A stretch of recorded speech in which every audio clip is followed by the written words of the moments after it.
subscribe and don't forget to press the bell icon to get notified whenever we upload a new video.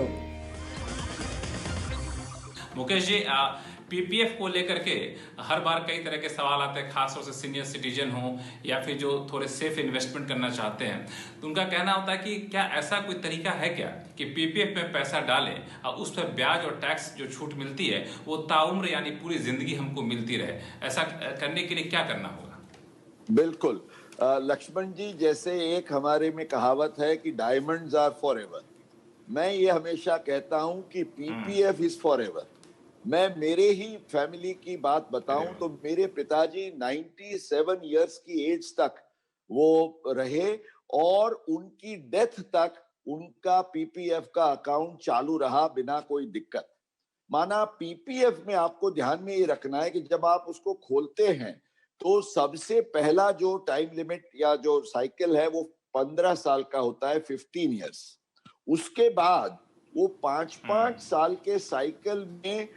आप any number of times उसको renewal कर सकते हैं और उसमें कोई भी लिमिट नहीं है। खाली आपको ख्याल ये रखना है कि जो पीपीएफ की नई स्कीम है 2019-20 में आई, उसके पीपीएफ के रूल्स के तहत नियम ये है, एक फॉर्म है उसका आप याद रखिएगा, फॉर्म नंबर 4। वो फॉर्म 4 का प्रावधान ये है कि आपका ये 15 साल या 5 साल का जो समय है वो परिपूर्ण होता है, उसके 1 साल के अंदर आपको ये बैंक को सबमिट कर देना है। मैं तो ये कहूंगा कि 31 मार्च को आपके 15 साल या 5 साल पूरे होते हैं तो अप्रैल के फर्स्ट वीक में ही आपको ये रिन्यूअल का फॉर्म दे देना चाहिए। अगर आप रिन्यूअल का फॉर्म देने में चूक करते हैं तो आजकल क्या होता है, बैंक में कंप्यूटराइजेशन हो गया है, वो कहते हैं भी आपका फॉर्म टाइम से नहीं आया, हमने आपका अकाउंट बंद कर दिया। अच्छा, कई बार ये भी हो सकता है कि मान लीजिए कोई 80-90 साल का हो गया, उसको लगता है कि अब मैं नया निवेश करना नहीं चाहता हूं पर मैं इसका टैक्स एग्जम्प्ट इंटरेस्ट का फायदा लेना चाहता हूं, तो वो ये कर सकते हैं कि without any fresh investment also under the PPF new rules you are allowed to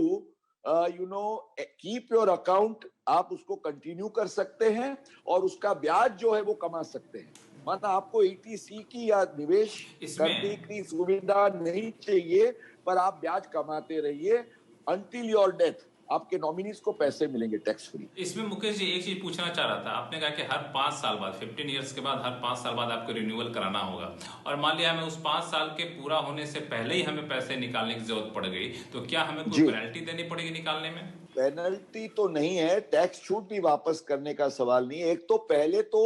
जो एक नियम है कि जब वो आप रिन्यूअल करते हैं वो ओपनिंग बैलेंस का 60% तक का जो अमाउंट है वो तो कोई भी तकलीफ के बिना as a matter of right आप उसको विड्रॉ कर सकते हैं। तो सबसे पहली तो बात ये है कि you have got that 60% comfort, जिसके लिए आपको किसी की सम्मति लेने की, अनुमति लेने की आवश्यकता नहीं है। दूसरी बात यह है कि अब ये नए पीपीएफ के स्कीम में कुछ स्पेशल रूल्स बनाए गए हैं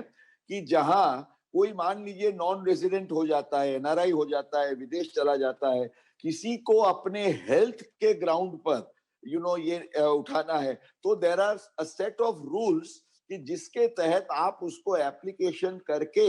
आप अपना अकाउंट जल्दी भी विड्रॉ कर सकते हैं। इसकी सुविधा आपको दी गई है जो आगे नहीं थी। तो I think this is one attractive feature of the new PPF rules. तो मुझे